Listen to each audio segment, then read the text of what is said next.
إن الحمد لله نحمده ونستعينه ونؤمن به ونتوكل عليه ونعوذ بالله من شرور أنفسنا ومن سيئات أعمالنا من يهده الله فلا مضل له ومن يضلل فلا هادي له وأشهد أن لا إله إلا الله وحده لا شريك له وأشهد أن محمدا عبده ورسوله أرسله بالهدى ودين الحق ليظهره على الدين كله ولو كره المشركون اللهم صل على محمد وعلى آل محمد كما صليت على إبراهيم وعلى آل إبراهيم وبارك على محمد وعلى آل محمد كما باركت على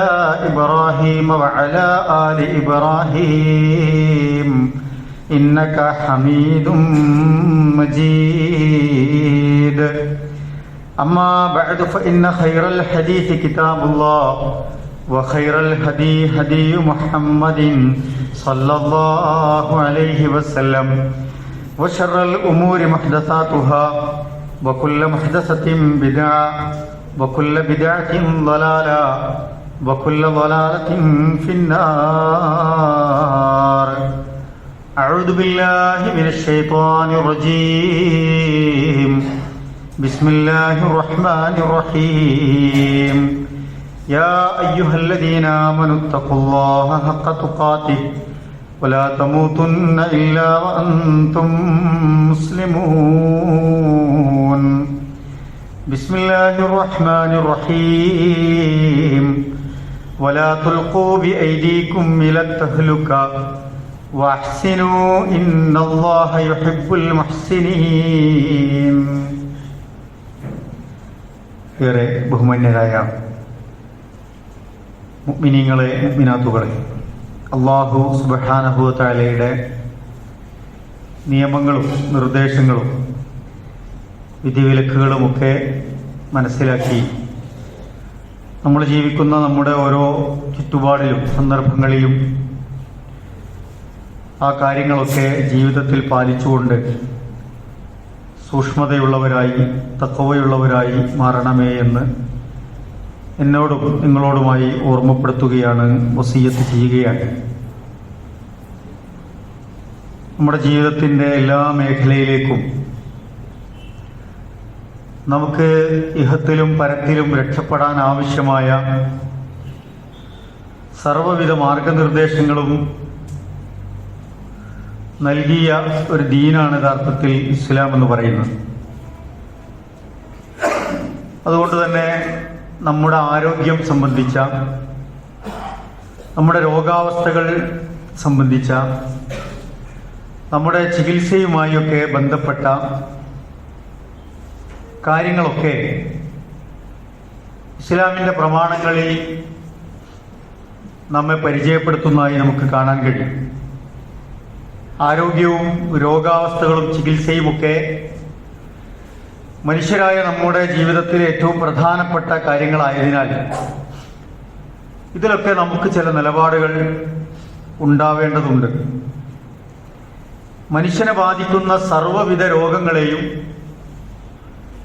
ചികിത്സിക്കാൻ ദീൻ പഠിപ്പിക്കുന്നുണ്ട്.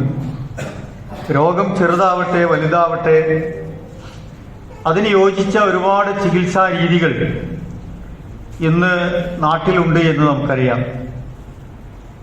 ചികിത്സയിൽ നിന്ന് ഒളിച്ചോടി തൻ്റെ ശരീരത്തെ കൂടുതൽ ആപ്പിലേക്ക് തള്ളിവിടുക എന്നത് ഒരു മുസൽമാന് ചേർന്നതല്ല എന്നാണ് ദീൻ പഠിപ്പിക്കുന്നത്. പരിശുദ്ധ ഖുർആൻ മൊത്തത്തിൽ നമ്മുടെ ജീവിതത്തെ ബാധിക്കുന്ന എല്ലാ കാര്യങ്ങളെയും ഓർമ്മപ്പെടുത്തി, സമ്പത്തിനെ അടക്കം ഓർമ്മപ്പെടുത്തി അല്ലാഹു തആല പറയുന്നുണ്ട്, വലാ തുൽഖൂ ബി ഐദീകും ഇല തഹ്ലുക. നിങ്ങൾ അറിഞ്ഞുകൊണ്ട് നിങ്ങളെ തന്നെ ഒരു നാശത്തിലേക്ക്, ഒരു വിപത്തിലേക്ക് തള്ളിവിടരുത് എന്ന്. അറിഞ്ഞുകൊണ്ട് തന്നെ ഒരു അബദ്ധത്തിൽ പോയി ചാടുക, ഒരു നാശത്തിൽ പോയി ചാടുക, വരുംവരായികളൊന്നും ആലോചിക്കാതെ ഒരു വലിയ ഒരു അപകടത്തിൽ ചെന്ന് പെടുക, ഇത്തരം കാര്യങ്ങൾ മുഅ്മിനീങ്ങളെ നിങ്ങളുടെ ഭാഗത്ത് ഉണ്ടാകരുത്.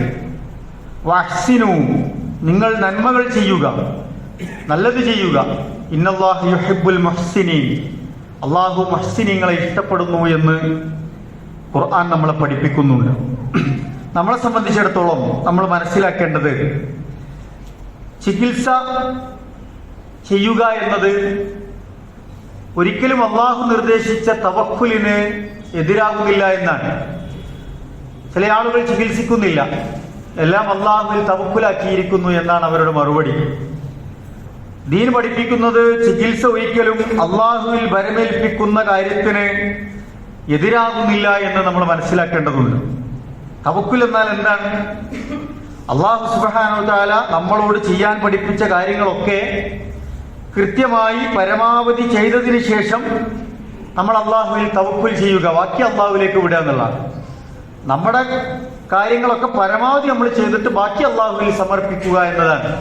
നമ്മളൊന്നും ചെയ്യാതെ, ഒന്നും പ്രവർത്തിക്കാതെ, ഒന്നും അന്വേഷിക്കാതെ എല്ലാം അള്ളാഹുവിൽ ഏൽപ്പിച്ചിരിക്കുന്നു എന്ന് പറയുന്നതിനല്ല തഖ്വ എന്ന് പറയുന്നത്. ചികിത്സയും അങ്ങനെ തന്നെയാണ്. നമുക്കാവുന്നതൊക്കെ നമ്മൾ ചെയ്ത് അള്ളാഹുവിൽ തവക്കുൽ ചെയ്യുക എന്നതാണ്. ഇസ്ലാമിനെ സംബന്ധിച്ചിടത്തോളം രോഗം എന്നതിനെ ഒരു നെഗറ്റീവായ സംഗതിയായിട്ടല്ല ഇസ്ലാം കാണുന്നത്. ജീവിതത്തിന്റെ ഭാഗമായി രോഗാവസ്ഥകൾ വന്നേക്കാമെന്നാണ് ഇസ്ലാം പഠിപ്പിക്കുന്നത്. രോഗാവസ്ഥകൾ നമുക്ക് സംഭവിക്കും, ഉണ്ടാവും എന്നാണ് പഠിപ്പിക്കുന്നത്. മാത്രമല്ല, ചില രോഗങ്ങൾ അള്ളാഹുവിന്റെ വിധിയായി തന്നെ ഉണ്ടാവും. ചില രോഗങ്ങൾ എന്തിനായിരിക്കും? നമ്മുടെ ഈമാൻ പരിശോധിക്കാനാണ്.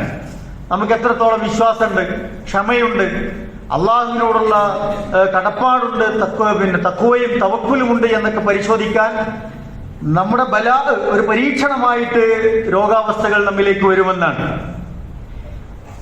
മാത്രമല്ല, ഇത്തരം രോഗാവസ്ഥകൾ വരുമ്പോൾ അള്ളാഹു സുബ്ഹാനഹു വ തആല നമുക്ക് വലിയ പ്രതിഫലം വാഗ്ദാനം ചെയ്യുന്നുമുണ്ട്. അതുകൊണ്ടാണ് റസൂലുള്ളാഹി സ്വല്ലല്ലാഹി അലൈഹി വസല്ലം പറഞ്ഞത്, ഒരു മുഅ്മിനിന് ഒരു വിഷമം ബാധിച്ചു, ഒരു സങ്കടം വന്നു, ഒരു പ്രതിസന്ധി വന്നു, എത്രത്തോളം ഹത്താ ശൗഖത്തു യുശാഖുഹാ ഇല്ലാ കഫറല്ലാഹു ബിഹാ മിൻ ഖതായാ, അവന്റെ കാലിൽ ഒരു മുള്ളു തറച്ചു എന്ന് വിചാരിക്കുക. ആ തറച്ചതിന്റെ പേരിൽ അവൻ ക്ഷമിക്കുകയാണ് എങ്കിൽ അല്ലാഹു സുബ്ഹാനഹു വ തആല അവന്റെ പാപങ്ങൾ അതിന്റെ പേരിൽ പുറത്തു കൊടുക്കുന്നു എന്നാണ്. ലാ യസാലുൽ ബലാഉ ബിൽ മുഅ്മിനി വൽ മുഅ്മിന ഫീ ജസദിഹി വഫീ മാലിഹി വഫീ വലദിഹി ഹത്താ യൽഖല്ലാഹു വമാ അലൈഹി മിൻ ഖതിആ. റസൂൽ സ്വല്ലല്ലാഹു അലൈഹി വസല്ലം മറ്റൊരിടത്ത് പറഞ്ഞു, ഒരു മുഅ്മിനെ ബാധിക്കുന്ന ഒരു പരീക്ഷണം ഫീ ജസദിഹി, ചിലപ്പോൾ അത് അവന്റെ ശരീരത്തിനാകാം, വഫീ മാലിഹി, ചിലപ്പോൾ അവന്റെ സമ്പത്തിനാകാം, വഫീ വലദിഹി, ചിലപ്പോൾ അവരുടെ കുടുംബത്തിൽ മക്കൾക്കാവാം. അങ്ങനെയൊക്കെ സംഭവിച്ചാൽ ഹത്താ യൽഖല്ലാഹു വമാ അലൈഹി മിൻ ഖതിയ, അവന്റെ ജീവിതത്തിൽ സംഭവിച്ചു പോയ തെറ്റുകുറ്റങ്ങളെ അല്ലാഹു സുബ്ഹാനഹു വ തആല അതിന്റെ പേരിൽ പുറത്തു കൊടുക്കുമെന്നാണ്. അപ്പൊ രോഗത്തെ ഇസ്ലാമിൽ കാണുന്ന കാഴ്ചപ്പാട് അങ്ങനെയൊക്കെയാണ്. ഇതൊരിക്കലും ഉണ്ടാവൂല എന്ന് ഇസ്ലാം പറയുന്നില്ല. സംഭവിക്കും, ജീവിതത്തിന്റെ ഭാഗമായി അതുണ്ടാകാം. അള്ളാഹുവിന്റെ ഖളാ എന്ന നിലക്ക് ഉണ്ടാകാം, ഒരു ബലാ എന്ന നിലക്കൊക്കെ ഉണ്ടാകാം. അങ്ങനെ ഉണ്ടായാൽ അത് നമുക്ക് പുണ്യമാക്കി മാറ്റാൻ കഴിയുമെന്നാണ് നമ്മളെ ഇസ്ലാം പഠിപ്പിക്കുന്നത്. രോഗങ്ങൾ, പ്രിയപ്പെട്ടവരെ, വരാനുള്ള കാരണങ്ങൾ എന്തൊക്കെയാണ്? പല കാരണങ്ങളുണ്ട്. ഇന്ന് പുതിയ സയൻസ് ഒരുപാട് ആ മേഖലയിൽ വികസിച്ചിട്ടുണ്ട്. നമ്മളൊക്കെ അതിനെക്കുറിച്ച് ബോധവാന്മാരാണ്. രോഗാണുക്കൾ മുഖേന നമുക്ക് അസുഖങ്ങൾ വരാം. അത് അമിതമായ ഭക്ഷണം കഴിച്ചാൽ നമുക്ക് രോഗം വരാം. വിഷാംശങ്ങൾ കലർന്ന ഭക്ഷണമോ പാനീയമോ കഴിച്ചാൽ നമുക്ക് രോഗം വരാം. ശാരീരികമായി തന്നെയുള്ള ദോഷങ്ങൾ കാരണം നമുക്ക് രോഗങ്ങൾ ഉണ്ടാകാം. വ്യായാമക്കുറവ് കൊണ്ട് നമുക്ക് രോഗങ്ങൾ ഉണ്ടാകാം. വിറ്റാമിനുകളുടെ കുറവ് കൊണ്ട് നമുക്ക് രോഗങ്ങൾ ഉണ്ടാകാം. നമ്മൾ മനസ്സിലാക്കേണ്ടത്, രോഗം വരുന്നതും രോഗം കൂടുന്നതും രോഗം മാറുന്നതും ഒക്കെ അള്ളാഹുവിന്റെ ഖളാഉം അതിന്റെ വിധി അനുസരിച്ചാണ് എന്ന് നമ്മൾ മനസ്സിലാക്കുക. വൈദാ മരിയത്തു ഫഹുവ യശ്ഫീൻ, നബി അലൈഹി സ്വലാത്തു വസ്സലാം പറയുന്നുണ്ട്. അള്ളാഹിനെ പരിചയപ്പെടുത്തി ഇങ്ങനെ പറയുമ്പോൾ, എനിക്ക് രോഗം ബാധിച്ചാൽ, ഞാൻ രോഗബാധിതനായാൽ, വഹുവ യശ്ഫീൻ, അള്ളാഹുവാണത് സുഖപ്പെടുത്തുന്നത് എന്നാണ്. നമ്മളതിന് ആവശ്യമുള്ള കാര്യങ്ങളൊക്കെ ചെയ്യുന്നു, പക്ഷേ രോഗം സുഖപ്പെടുത്തുന്ന ആരാണ്? അള്ളാഹുവാണ് എന്ന് ഖുർആൻ നമ്മളെ പഠിപ്പിക്കുന്നുണ്ട്. രോഗം തന്നത് അള്ളാഹുവാണ് എന്നല്ല അവിടെ പറയുന്നത്. ശരിക്കും ഞാൻ രോഗബാധിതനായാൽ ചില മുഫസ്സിരീങ്ങളൊക്കെ രേഖപ്പെടുത്തിയത് രോഗം മനുഷ്യന്റെ ജീവിതക്രമങ്ങൾ തെറ്റുമ്പോൾ സ്വാഭാവികമായി ഉണ്ടാവും എന്നുള്ളതാണ്. അതിന്റെ ഉത്തരവാദി അവൻ തന്നെയാണ് എന്നൊക്കെ ചില റിപ്പോർട്ടുകൾ കാണാൻ പറ്റും. ചില രോഗങ്ങൾ നമ്മൾ തന്നെ ക്ഷണിച്ചു വരുത്തുന്നതാണ് എന്ന് ചില മുഫസ്സിറുകളൊക്കെ രേഖപ്പെടുത്തിയേ കാണാൻ പറ്റും. ഖുർആൻ അങ്ങനെ തന്നെയാണ് അവിടെ പിന്നെ ഈ ആയത്തിൽ പറയുന്നത്, വൈദാ മരിൽതു ഫഹുവ യശ്ഫീൻ, എനിക്ക് രോഗബാധിതനായാൽ, ഞാൻ രോഗിയായാൽ അത് ശിഫയാക്കുന്നത് ആരാണ്? അള്ളാഹുവാണ് എന്ന് നമ്മളെ ഓർമ്മിപ്പിക്കുകയാണ്. പ്രിയപ്പെട്ടവരെ, രോഗം വരുമ്പോ അതിന്റെ മരുന്ന്, അതിനെക്കുറിച്ച് നമ്മൾ എന്താണ് മനസ്സിലാക്കേണ്ടത്? ദീൻ അതിനെപ്പറ്റി എന്താ പഠിപ്പിക്കുന്നത്? എല്ലാ രോഗങ്ങൾക്കും അള്ളാഹു മരുന്ന് നിശ്ചയിച്ചിട്ടുണ്ട് എന്ന് റസൂലുള്ളാഹി സ്വല്ലല്ലാഹി അലൈഹി വസല്ലം പഠിപ്പിക്കുന്നുണ്ട്. മാ അൻസലല്ലാഹു മിൻ ദാഇൻ ഇല്ലാ അൻസലഹു ലഹു ശിഫാ എന്നാണ്. അള്ളാഹു തആല ഭൂമിയിൽ എന്തെങ്കിലും ഒരു രോഗം നിശ്ചയിച്ചിട്ടുണ്ട് എങ്കിൽ അതിന്റെയൊക്കെ ചികിത്സയും അതിന്റെ മരുന്നുകളും അള്ളാഹു തആല നിശ്ചയിച്ചിട്ടുണ്ട് എന്നാണ്. അപ്പൊ അവ കണ്ടെത്തിയിട്ട് അത് ഉപയോഗിച്ചാൽ അള്ളാഹുവിന്റെ സഹായത്തോടു കൂടി ആ രോഗത്തിന് നമുക്ക് ശിഫ ഉണ്ടാവുന്നതാണ്. ആ ഉദ്ദേശിച്ച മരുന്ന് കണ്ടെത്തി അത് കണ്ടെത്തുക എന്നുള്ളതും അത് പരിശോധിക്കുക എന്നുള്ളതും അത് പഠിച്ച് മനസ്സിലാക്കുക എന്നുള്ളതും ഒക്കെ നമ്മുടെ ഉത്തരവാദിത്തപ്പെട്ടതാണ്. അതിവിടെ ഉണ്ട് ദുനിയാവിൽ. ഓരോ കാലഘട്ടത്തിൽ അത്തരം കാര്യങ്ങളിൽ മനുഷ്യൻ അത്തരം സംഗതികൾ കണ്ടെത്തിക്കൊണ്ടിരിക്കുന്നുണ്ട്. അള്ളാഹുവിന്റെ സഹായത്താൽ ആ മരുന്ന് ഉപയോഗിച്ചാൽ നമുക്ക് ശിഫയുണ്ടാകുമെന്നാണ് റസൂൽ സ്വല്ലല്ലാഹി അലൈഹി വസല്ലം നമ്മൾ ഓർമ്മിപ്പിക്കുന്നത്. അപ്പൊ മനുഷ്യർ മരുന്ന് കണ്ടെത്താത്ത രോഗങ്ങളെ കുറിച്ച് നമ്മൾ എന്ത് പറയും? മാറാ രോഗങ്ങളാണെന്ന് പറയും. മാറാ രോഗങ്ങൾ എന്ന് പറഞ്ഞാൽ മാറാത്ത രോഗങ്ങളെ കുറിച്ചാണ്. അതെങ്ങനെയാണ് നമ്മൾ മാറാ രോഗങ്ങളാന്ന് പറയുന്നത്? മരുന്ന് കണ്ടെത്താത്തത് കൊണ്ടാണ്. മരുന്ന് കണ്ടെത്തുന്നതോടുകൂടി അത് മാറുന്ന രോഗങ്ങളായി മാറും. മരുന്ന് കണ്ടെത്തുന്നതോടുകൂടി അതൊക്കെ മാറുന്ന രോഗങ്ങളായി മാറുമെന്നതാണ്. അപ്പൊ ചികിത്സയില്ലാത്ത രോഗങ്ങളെയാണ് നമ്മൾ മാറാ രോഗങ്ങൾ എന്ന് പറയുന്നത്. പക്ഷെ ചികിത്സ കണ്ടെത്തുന്ന ഒരു കാലം വരുമ്പോ അതൊക്കെ നമുക്ക് മാറുന്ന രോഗങ്ങളായി മാറുമെന്നാണ്. കാലം കുറെ കഴിയുമ്പോൾ ഒക്കെ ഓരോന്നോരോന്ന് മനുഷ്യർ കണ്ടെത്തുമെന്നാണ് നമ്മുടെ ശാസ്ത്ര പുരോഗതിയുടെ ജീവിതാനുഭവങ്ങളിലൂടെ കടന്നു പോകുമ്പോൾ നമുക്ക് മനസ്സിലാക്കാൻ കഴിയുന്നത്. ഈ രോഗം ബാധിച്ചാൽ നമ്മൾ എന്താ ചെയ്യേണ്ടത്? റസൂലുള്ളാഹി സ്വല്ലല്ലാഹി അലൈഹി വസല്ലം നമ്മളോട് പറഞ്ഞു, ലികുല്ലി ദാഇൻ ദവാ, എല്ലാ രോഗത്തിനും മരുന്നുണ്ട്. ഫൈദാ ഉസീബ ദവാഉ ദാഇ ബറഅ ബിഇദ്നില്ലാഹ് തദാവു, നിങ്ങൾ ചികിത്സിക്കുക, അല്ലാഹു സുബ്ഹാനഹു വ തആല നിങ്ങളെ ബാധിച്ച രോഗം മാറ്റിത്തരുമെന്നാണ്. അപ്പൊ നമ്മൾ ചികിത്സിച്ചാൽ അല്ലാഹു സുബ്ഹാനഹു വ തആല രോഗം മാറ്റിത്തരുമെന്നാണ് റസൂൽ സ്വല്ലല്ലാഹി അലൈഹി വസല്ലം പഠിപ്പിച്ചിട്ടുള്ളത്. അപ്പൊ ചികിത്സകളോട് നമ്മൾ പുറംതിരിഞ്ഞു നിൽക്കുക എന്നതല്ല ഇസ്ലാമിന്റെ കാഴ്ചപ്പാട്. ഇസ്ലാം ചികിത്സിക്കാൻ അനുവാദം നൽകിയിരിക്കുന്നു എന്ന് നമുക്ക് മനസ്സിലാക്കാൻ കഴിയും. മാത്രമല്ല, നിങ്ങൾ ചികിത്സിക്കൂ എന്ന് റസൂലുള്ളാഹി സ്വല്ലല്ലാഹി അലൈഹി വസല്ലമയുടെ ആഹ്വാനം നമുക്ക് കാണാൻ കഴിയും. മാത്രവുമല്ല, റസൂലുള്ളാഹി സ്വല്ലല്ലാഹി അലൈഹി വസല്ലമ അന്നത്തെ കാലത്തെ അറബികൾക്കിടയിൽ പ്രസിദ്ധരായിരുന്ന അന്നത്തെ വൈദ്യന്മാർ, അന്നത്തെ ഡോക്ടർമാരാൽ ചികിത്സ തേടിയിരുന്നു എന്ന് നമുക്ക് ഹദീസുകളിൽ നിന്ന് മനസ്സിലാക്കാൻ കഴിയുന്നുണ്ട്. മാത്രമല്ല, റസൂലുള്ളാഹി സ്വല്ലല്ലാഹി അലൈഹി വസല്ലമയുടെ വഫാത്തിന്റെ സമയത്ത് 2 ആഴ്ചക്കാലം റസൂലുള്ളാഹി സ്വല്ലല്ലാഹി അലൈഹി വസല്ലമ വലിയ പനിയും മറ്റ് ഒരുപാട് പ്രയാസങ്ങളുമായി വിഷമിച്ച സന്ദർഭങ്ങളുണ്ട്. ആ സന്ദർഭങ്ങളിൽ നാടിന്റെ നാനാഭാഗത്ത് നിന്ന് അറബികളായവരും അനറബികളായവരുമായ അന്നത്തെ നാട്ടുവൈദ്യന്മാർ റസൂലുള്ളാഹി സ്വല്ലല്ലാഹി അലൈഹി വസല്ലമയെ ചികിത്സിക്കാൻ വരികയും ആയിഷ റളിയല്ലാഹു തആല അൻഹയുടെ അടുക്കൽ മരുന്നുകൾ കുറിച്ചു കൊടുക്കുകയും അതിനനുസരിച്ചുള്ള മരുന്നുകൾ അവർ റസൂലുള്ളാഹി സ്വല്ലല്ലാഹി അലൈഹി വസല്ലമക്ക് നൽകിയിരുന്നതായൊക്കെ റിപ്പോർട്ടുകളിൽ നമ്മൾ കാണുകയാണ്. പക്ഷെ ആ മരുന്ന് എന്തായിരുന്നു എന്ന് എവിടെ നമുക്ക് കാണാൻ കഴിയില്ല. അത് അന്നത്തെ കാലത്തെ ചികിത്സാ രീതിയാണ്, അന്നത്തെ കാലത്തേക്കുള്ള മരുന്നാണ്. ആ റസൂലുള്ളാഹി സ്വല്ലല്ലാഹി അലൈഹി വസല്ലമ അന്ന് ഉപയോഗിച്ച മരുന്ന് ആയിഷ റളിയല്ലാഹു തആല അൻഹ കൊടുത്തത് എന്താണെന്നൊന്നും റിപ്പോർട്ടിൽ കാണുന്നില്ല. അത് ഇന്നത്തെ കാലത്തേക്ക് പ്രയോഗവൽക്കരിക്കാൻ പറ്റുന്നതായിക്കൊള്ളണമെന്നില്ല. കാലം അങ്ങനെ പുരോഗമിക്കുമ്പോൾ അതിനനുസരിച്ചുള്ള കാര്യങ്ങളിൽ നമുക്ക് പുരോഗതികൾ വേണം. അപ്പൊ ആ മരുന്നുകൾ എന്തായിരുന്നു? ആയിഷ റളിയല്ലാഹു തആല അൻഹ സ്വഹാബത്തിനെയോ പിന്നീട് വരുന്നവർക്ക് വേണ്ടിയോ ഒന്നും അത് പറഞ്ഞു കൊടുത്തിട്ടില്ല എന്ന് നമ്മൾ മനസ്സിലാക്കേണ്ടതുണ്ട്. പക്ഷേ റസൂൽ സല്ലല്ലാഹു അലൈഹി വസല്ലം ചികിത്സിച്ചു, മരുന്ന് ഉപയോഗിച്ചു, അത് കുടിച്ചു, അതിന്റെ കാര്യങ്ങളൊക്കെ ആഹ്വാനം ചെയ്യുകയും ഒക്കെ ചെയ്തു എന്ന് നമുക്ക് കാണാൻ കഴിയും. അത് അന്നത്തെ ഏറ്റവും മികച്ച ചികിത്സയായിരുന്നു എന്ന് നമുക്ക് മനസ്സിലാക്കാൻ കഴിയും. അതിൽ എന്തെങ്കിലും നല്ലതുണ്ടോ? റസൂലുള്ളാഹിന്റെ കാലത്തുള്ള ചികിത്സകളിൽ നല്ലത് നമുക്കുണ്ടോ? അത് നമുക്ക് സ്വീകരിക്കാം.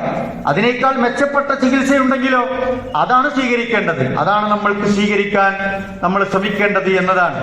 രോഗമുള്ളവരുടെ സംബന്ധിച്ചിടത്തോളം നമുക്ക് രണ്ടാമത് ചെയ്യാനുള്ളത് പ്രാർത്ഥനയാണ്. ഒന്ന് ചികിത്സിക്കുക, മറ്റൊന്ന് പ്രാർത്ഥനയാണ്.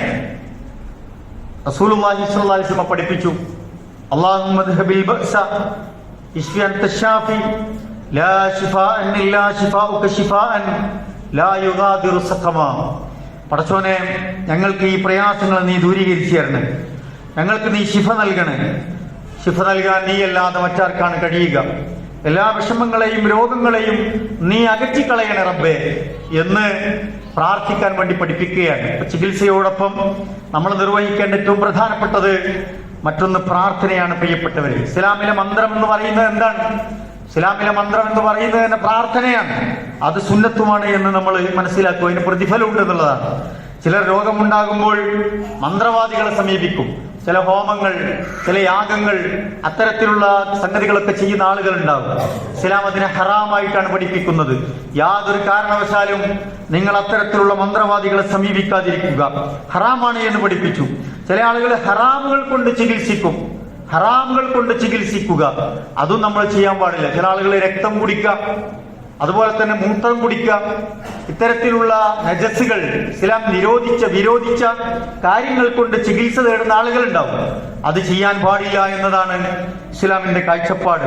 അപ്പൊ ചികിത്സയും മരുന്നും ഫലിക്കാൻ പ്രിയപ്പെട്ടവരെ നമ്മൾ അള്ളാഹുവിനോട് പ്രാർത്ഥിക്കണമെന്നതാണ്. റസൂലുള്ളാഹി സ്വല്ലല്ലാഹി അലൈഹി വസല്ലം ഒരിക്കൽ നമസ്കരിച്ചുകൊണ്ടിരിക്കുകയാണ്. അങ്ങനെ സുജൂദിൽ നിന്ന് എണീറ്റ് നിലത്ത് കൈകുത്തിയപ്പോ റസൂലുള്ളാഹി സ്വല്ലല്ലാഹി അലൈഹി വസല്ലമയുടെ കയ്യിൽ ഒരു തേള് വന്ന് കുത്തി. റസൂൽ സല്ലല്ലാഹു അലൈഹി വസല്ലമ പ്രയാസം വന്നു, കയ്യൊക്കെ വല്ലാതെ ചുമന്നു, പ്രയാസപ്പെട്ടു. റസൂൽ സല്ലല്ലാഹു അലൈഹി വസല്ലമ തന്റെ ചെരുപ്പൂരി ആ തേളിനെ അടിച്ചു കൊന്നു. എന്നിട്ട് കുറച്ച് ഉപ്പും വെള്ളവും കൊണ്ടുവന്ന് തേള് കുത്തിയ സ്ഥലത്ത് ഒഴിച്ചു തടവി മുഅവ്വദത്തൈനി സൂറത്തുകളൊക്കെ ഓതി നന്നായി പ്രാർത്ഥിച്ചു. അപ്പൊ അന്നത്തെ ആ തേള് കുത്തിയതിനൊക്കെ എല്ലാവരും ഉപ്പും വെള്ളം തടയാൻ മതിയാവില്ല. അന്ന് എന്ത് തേളാണ് കുത്തിയത്, എന്താണ് അതിന്റെ വിഷാംശം, എന്താണ് അതിന്റെ സാഹചര്യം എന്ന് അറിയില്ല. പക്ഷെ അന്നത്തെ ഒരു പ്രാഥമിക ചികിത്സ ഫസ്റ്റ് എയ്ഡ് എന്ന നിലയ്ക്ക് റസൂലുള്ളാഹി സ്വല്ലല്ലാഹി അലൈഹി വസല്ലമ അത് ചെയ്യുകയും എന്നിട്ട് അല്ലാഹുവിനോട് പ്രാർത്ഥിക്കുകയും ചെയ്യുന്നത് നമുക്ക് കാണാൻ കഴിയും. അപ്പൊ ഫസ്റ്റ് എയ്ഡ് നമ്മൾ ചെയ്യുക, പിന്നീട് നമുക്ക് വിദഗ്ധ ചികിത്സ വേണമെങ്കിൽ അതും നമ്മൾ നിർവഹിക്കുക എന്നതാണ്. രോഗമുള്ളവർ ശ്രദ്ധിക്കേണ്ട മറ്റൊരു കാര്യം, അത് മറ്റുള്ളവരിലേക്ക് പകരാതിരിക്കാൻ നമ്മൾ ശ്രദ്ധിക്കണം എന്നുള്ളതാണ്. നമുക്ക് പകരുന്ന അസുഖം ഉണ്ടെങ്കിൽ പിന്നെ നമ്മൾ ആളുകൾക്കിടയിലേക്ക് പോകാതിരിക്കണം. നമ്മളത് പകരാതിരിക്കാൻ ശ്രദ്ധിക്കുക എന്നത് ഒരു മുഅ്മിനെ സംബന്ധിച്ചിടത്തോളം പ്രധാനപ്പെട്ട കാര്യമാണ്. രോഗമില്ലാത്തവരെ സംബന്ധിച്ചിടത്തോളം ഒരു മാറാ രോഗമോ അല്ലെങ്കിൽ മാരക രോഗമോ പകർച്ചവ്യാധിയൊക്കെ ഉള്ള ആളുകളെടുത്ത് പോയിട്ട് ആ രോഗം കിട്ടുമെന്നൊരു സാഹചര്യമുള്ള സംഗതിയാണെങ്കിൽ അവർ അതിലേക്ക് പോകേണ്ടതില്ല എന്നുള്ളതാണ്. അവരതവിടെ പോയിട്ട് വാങ്ങിക്കൊണ്ടിരേണ്ട ആവശ്യമില്ല എന്നുള്ളതാണ്. റസൂലുള്ളാഹി സ്വല്ലല്ലാഹി അലൈഹി വസല്ലമയുടെ അടുക്കൽ സഖീഫ് ഗോത്രത്തിലെ ഒരു സംഘം വന്നിട്ട് ഇസ്ലാം സ്വീകരിക്കാൻ വേണ്ടി വരുന്നുണ്ട്. ആ സംഘത്തിന്റെ കൂട്ടത്തിൽ ഒരു കുഷ്ഠരോഗിയും ഉണ്ടായിരുന്നു എന്ന് ഹദീസുകളിൽ കാണും. അപ്പോ എല്ലാവരിൽ നിന്ന് കുറച്ചവർ മാറി നിന്നു. ഇവരൊക്കെ റസൂലുള്ളാഹിന്റെ കൈ പിടിച്ച് ബൈഅത്ത് ചെയ്തു. റസൂൽ സല്ലല്ലാഹു അലൈഹി വസല്ലം ആ സഹോദരന് വേണ്ടി പ്രാർത്ഥിച്ചു.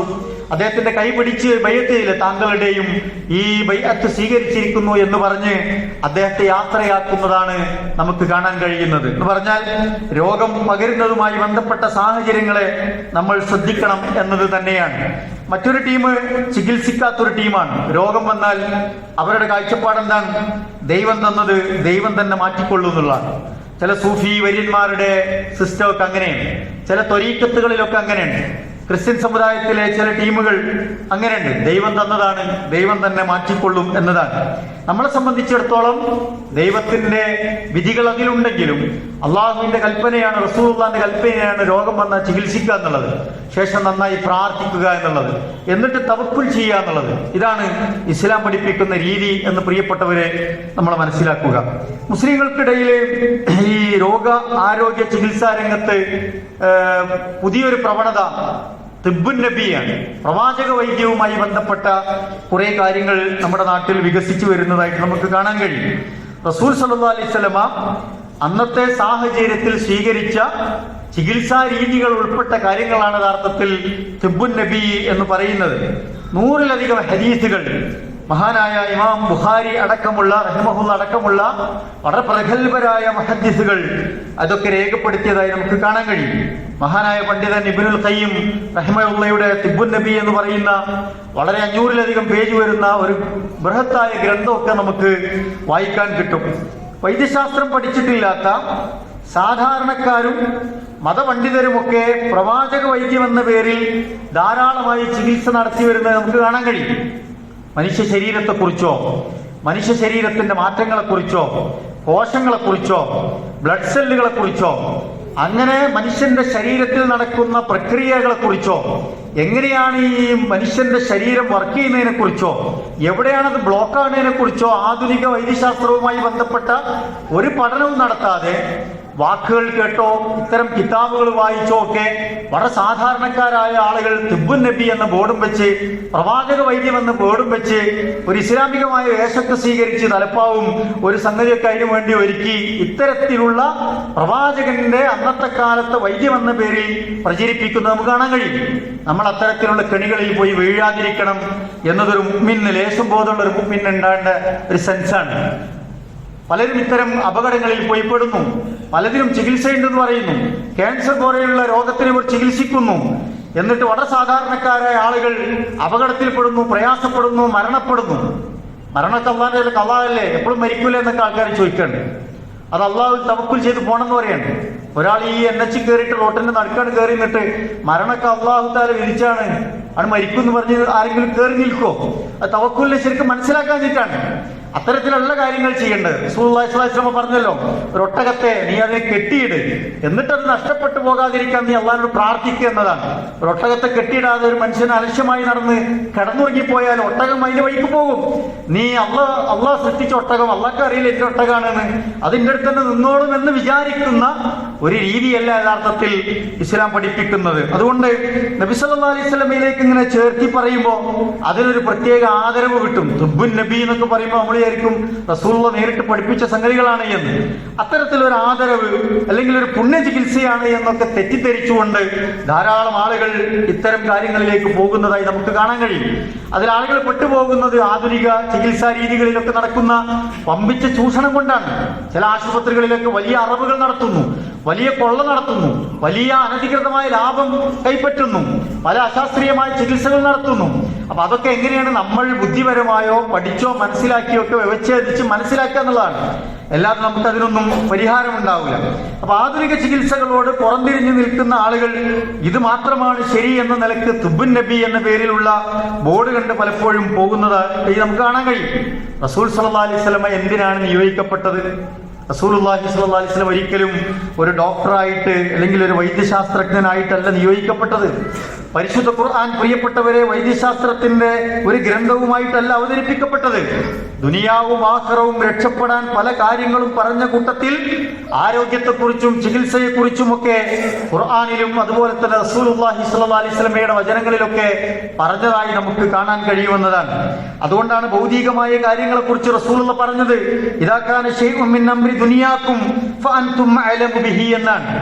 ഒരു ഈത്തപ്പനയുടെ കുലകളിൽ പരാഗണം നടത്തി വിളവെടുപ്പിന്റെ സമയത്ത് കുറെ വിളവെടുപ്പിരുന്ന അറബികൾ അവർ ഇങ്ങനെ ഇത് ചെയ്യണത് കണ്ടപ്പോ, പരാഗണം ചെയ്യുന്നത് കണ്ടപ്പോ റസൂൽ ഒരിക്കൽ ചോദിക്കുന്നുണ്ട്, എന്തിനാ ഇതിന്റെ ആവശ്യം എന്ന്. റസൂൽ വളരെ സാധാരണ നിലയിൽ ചോദിച്ചു പോയതാണ്. സഹാബികൾ മനസ്സിലാക്കി ഇതിന്റെ ഒന്നും ആവശ്യം ഉണ്ടാവില്ലല്ലേ. പിറ്റത്തെ വർഷം വിളവുകൾ വല്ലാതെ കുറഞ്ഞുപോയി, വലിയ നഷ്ടമുണ്ടായി. റസൂലുള്ളാഹിന്റെ അടുത്ത് അവർ പരാതി പറഞ്ഞു, റസൂലുള്ള താങ്കൾ അന്ന് ഇങ്ങനെ പറഞ്ഞിട്ട് ഞങ്ങളത് ചെയ്തില്ല, ഞങ്ങളത് ഉപേക്ഷിച്ചു വന്നു. റസൂലുള്ള അപ്പൊ പറഞ്ഞ വചനാണിത്, ഇദാ കാന ശൈഉൻ മിൻ അംരി ദുനിയാക്കും ഫഅൻതും അഅലമു ബിഹി. ദുനിയാവിന്റെ വിഷയത്തിൽ എന്നേക്കാൾ വിവരമുള്ളവർ നിങ്ങളാണ് എന്നാണ്. എന്ന് പറഞ്ഞാൽ ഓരോ മേഖലയിലും മികവ് തെളിയിച്ച ആളുകൾ ഉണ്ടാവും. അവരെ നമ്മൾ അന്വേഷിക്കുക, അവരുടെ അഡ്വൈസുകൾ സ്വീകരിക്കുക, അതിലെ പരിജ്ഞാനവും അവരുടെ അനുഭവമൊക്കെ മനസ്സിലാക്കിയിട്ട് നമ്മൾ ചെയ്യാന്നുള്ളതാണ്. റസൂലുള്ളാഹി സ്വല്ലല്ലാഹു അലൈഹി വസല്ലമയുടെ എല്ലാ കൽപ്പനകളും വർത്താനങ്ങളും ദീനുമായി ബന്ധപ്പെട്ടതാണെങ്കിൽ നമുക്കതിനോട് വലിയ ബാധ്യതയുണ്ട്. എന്നാൽ ദുനിയാവിന്റെ വിഷയങ്ങളിൽ സ്വീകരിച്ച കുറെ നിലപാടുകളുണ്ട്, അത് വ്യവച്ഛേദിച്ച് മനസ്സിലാക്കാൻ നമുക്ക് കഴിയേണ്ടതുണ്ട്. റസൂൽ സ്വല്ലല്ലാഹു അലൈഹി വസല്ലം പറഞ്ഞു, ബലിമാംസം നിങ്ങൾ സൂക്ഷിച്ചു വെക്കുക എന്ന് പറഞ്ഞാൽ എന്താ? അത് ഇബാദത്തിന്റെ ഭാഗമാണ്, അതിൽ നമുക്ക് പുണ്യമുണ്ട്. അതുപോലെ റസൂൽ മറ്റൊരിക്കൽ പറഞ്ഞു, നിങ്ങൾ ഒലീവെണ്ണ കഴിക്കുക എന്ന് പറഞ്ഞാൽ രാവിലെ ഉച്ചക്കും വൈകുന്നേരം ഒക്കെ ഒലീവെണ്ണ എടുത്ത് കഴിക്കണം എന്നാണോ? അതിന് അതിൻ്റെതായ കോണ്ടെക്സ്റ്റുകൾ ഉണ്ട് എന്ന് പ്രിയപ്പെട്ടവർ നമ്മൾ മനസ്സിലാക്കേണ്ടതുണ്ട്. ചില നാട്ടിലെ ആചാരങ്ങൾ, തൊഴിൽ, കൃഷി, അനുഭവജ്ഞാനങ്ങൾ, ഇതൊക്കെ റസൂലുള്ളാഹിന്റെ കാലത്തെ അപേക്ഷിച്ച് നമ്മുടെ കാലത്തും ഒക്കെ താരതമ്യം ചെയ്യുമ്പോൾ വലിയ വ്യത്യാസങ്ങൾ ഉണ്ടാവും. അതിലൊക്കെ നമ്മൾ ദുനിയാവിന്റെ വിഷയത്തിൽ നമുക്ക് ഏതാണോ ഹറാമല്ലാത്ത തെറ്റല്ലാത്ത മാർഗങ്ങൾ അത് സ്വീകരിക്കലാണ് ഏറ്റവും നല്ലത് എന്നാണ് ദീൻ പഠിപ്പിക്കുന്നത്. തേൻ ചികിത്സ മറ്റൊരു കാര്യമാണ്. തേൻ ചികിത്സ എന്ന് പറയുന്നത് പരിശുദ്ധ ഖുർആൻ പറഞ്ഞു, തേനിൽ നിങ്ങൾക്ക് ശമനമുണ്ട്, തേൻ ഒരു ഔഷധമാണ്. എന്നാൽ എല്ലാവരും രാവിലെ ഒരു ഗ്ലാസ് തേൻ എടുത്ത് കുടിച്ചാൽ എന്താ സംഭവിക്കുക? അതിന്റെ പശ്ചാത്തലങ്ങളുണ്ട്, തേനെ ഉപയോഗിക്കാൻ പറ്റുന്ന അളവുകളുണ്ട്. പക്ഷെ അത് എത്രയാണ്, എവിടെയാണ്, എങ്ങനെയാണ് എന്നതൊന്നും ഖുർആനോ റസൂലുള്ളാഹി സ്വല്ലല്ലാഹി അലൈഹി വസല്ലമയോ വിശദീകരിച്ചിട്ടില്ല. പഠനങ്ങൾ നടക്കുന്നു. ശാസ്ത്രരംഗത്ത് തേനിന്റെ അത്ഭുതങ്ങളെ കുറിച്ച് ദിവ്യ ഔഷധം എന്ന നിലക്കൊക്കെ പരിചയപ്പെടുത്തുന്ന പഠനങ്ങളുണ്ട്. പക്ഷെ അത് ഇന്നതിന് കുടിച്ചാൽ അതൊക്കെ മാറും, ഇന്ന അസുഖത്തിനും എല്ലാ അസുഖത്തിനും തേന് മതി എന്ന നിലക്കുള്ള ഒരു തീരുമാനം നമ്മൾ എടുക്കാൻ പാടില്ല. തേൻ കുടിക്കൽ ഒരു പുണ്യകർമ്മമാണോ? പരലോകത്ത് വലിയ പ്രതിഫലം ഉണ്ടോ? തേൻ കുടിക്കാതെ ഒരാൾ മരിച്ചുപോയാൽ നരകത്ത് പോവോ? ഇങ്ങനെയുള്ള ചർച്ചകളൊക്കെ നമ്മൾ ആലോചിച്ചാൽ മതി. അതൊന്നും ദീനിന്റെ ഒരു പ്രധാനപ്പെട്ട ഭാഗമായിട്ട് പഠിപ്പിക്കപ്പെട്ടതല്ല. അതുപോലെ തന്നെയാണ് കരിഞ്ജീരക ചികിത്സ. മരണമല്ലാത്ത എല്ലാ രോഗത്തിനും കരിഞ്ജീരകത്തിൽ ചികിത്സയുണ്ട് എന്ന് റസൂൽ സല്ലല്ലാഹു അലൈഹി വസല്ലമയുടെ ഹദീസുണ്ട്. അതിന് അതിൻ്റെതായ പ്രാധാന്യമുണ്ട്. അതിന്റെ ആവശ്യാനുസരണം ഉപയോഗിക്കാമെന്നല്ലാതെ എല്ലാ രോഗവും ഇതുകൊണ്ട് മാറുമെന്ന് നമ്മൾ വിചാരിക്കരുത്. റസൂലുള്ളാഹി സ്വല്ലല്ലാഹു അലൈഹി വസല്ലമയുടെ വചനങ്ങൾക്കൊക്കെ അന്നത്തെ ഓരോ പശ്ചാത്തലങ്ങളുണ്ട് ചിലതിനൊക്കെ നമ്മൾ മനസ്സിലാക്കണം. റസൂലുള്ളാഹി സ്വല്ലല്ലാഹു അലൈഹി വസല്ലം ഒരിക്കൽ കുടുംബത്തിൽ ഭക്ഷണം കഴിക്കുമ്പോൾ പറഞ്ഞല്ലോ, സുർക്ക നല്ല കൂട്ടാനാണ് കേട്ടോ, സുർക്ക എന്ത് മാത്രം നല്ല കറിയാണ് എന്ന് പറയുന്നുണ്ട്. നീ അരിച്ച് എല്ലാ ദിവസവും സുർക്ക കൂട്ടാൻ പറ്റിയ സാധനമല്ലല്ലോ. രാവിലെ ഉച്ചക്കും വൈകുന്നേരമൊക്കെ സുർക്കനെ പറ്റി റസൂലുള്ള ഇങ്ങനെ പറഞ്ഞു അറിഞ്ഞിട്ട് അത് സ്വീകരിക്കാനുള്ളതാണോ? അതിൻ്റെതായ ഒരു പശ്ചാത്തലത്തിലാണ് റസൂലുള്ളാഹി സ്വല്ലല്ലാഹു അലൈഹി വസല്ലം അത് സൂചിപ്പിച്ചത്. അപ്പൊ അതിന്റെയൊക്കെ പ്രായോഗികതയും പ്രാമാണികതയും ഒക്കെ പ്രിയപ്പെട്ടവരെ നമ്മൾ കൃത്യമായി മനസ്സിലാക്കുക. ദീനിന്റെ കാര്യം എന്താണ്, ദുനിയാവിന്റെ കാര്യങ്ങൾ എന്താണ് എന്നൊക്കെ നമ്മൾ ശ്രദ്ധിക്കുക. നമ്മുടെ ആരോഗ്യം നമ്മൾ ശ്രദ്ധിക്കേണ്ടതുണ്ട്. അതിന്റെ കാര്യങ്ങൾ നമ്മൾ ശീലിക്കേണ്ടതുണ്ട്. അതിനുവേണ്ടിയുള്ള ക്രമീകരണങ്ങൾ നടത്തേണ്ടതുണ്ട്. അതുപോലെ തന്നെ നമ്മൾ പ്രാർത്ഥിക്കുകയും ചെയ്യേണ്ടതുണ്ട്. റസൂലുള്ളാഹി സ്വല്ലല്ലാഹു അലൈഹി വസല്ലമയുടെ ആരോഗ്യത്തിന് വേണ്ടി പ്രാർത്ഥിക്കാൻ പറഞ്ഞു. അല്ലാഹുമ്മ ആഫിനി ഫി ബദനി, പടച്ചോനെ എന്റെ ശരീരത്തിന് നീ സൗഖ്യം നൽകണേ. അല്ലാഹുമ്മ ആഫിനി ഫി സമഇ, എന്റെ കാതുകൾക്ക് നീ നല്ല ശക്തിയും ആഫിയത്തും നൽകണേ. അല്ലാഹുമ്മ ആഫിനി ഫി ബസരി, പടച്ചോനെ എന്റെ കാഴ്ചകൾക്ക് നീ ആഫിയത്ത് നൽകണേ. അല്ലാഹുമ്മ ഇന്നി അഊദു ബിക മിനൽ കുഫ്രി വൽ ഫഖരി, പടച്ചോനെ കുഫറിൽ നിന്നും ദാരിദ്ര്യത്തിൽ നിന്നും എന്നെ നീ കാത്തു രക്ഷിക്കണമേ. വ അഊദു ബിക മിൻ അദാബിൽ ഖബരി ലാ ഇലാഹ ഇല്ലാ അൻത, അല്ലാഹുവേ ഖബറിന്റെ ശിക്ഷകളിൽ നിന്ന് നീ ഞങ്ങളെ കാത്തുരക്ഷിക്കണേ, എന്നെ കാത്തുരക്ഷിക്കണേ എന്ന് തുടങ്ങിയ ആരോഗ്യവുമായി ബന്ധപ്പെട്ട് ചേർത്തി പറഞ്ഞ പ്രാർത്ഥനകളൊക്കെ നമുക്ക് കാണാൻ കഴിയും. ഇതിന്റെ ഈ ഒരു പശ്ചാത്തലത്തെ പ്രിയപ്പെട്ടവരെ നമ്മൾ അങ്ങനെ മനസ്സിലാക്കുക, നമ്മൾ നന്നായി ശ്രദ്ധിക്കുകയും പ്രാർത്ഥിക്കുകയും ചെയ്യുക. അല്ലാഹു നമ്മെ അനുഗ്രഹിക്കുമാറാവട്ടെ.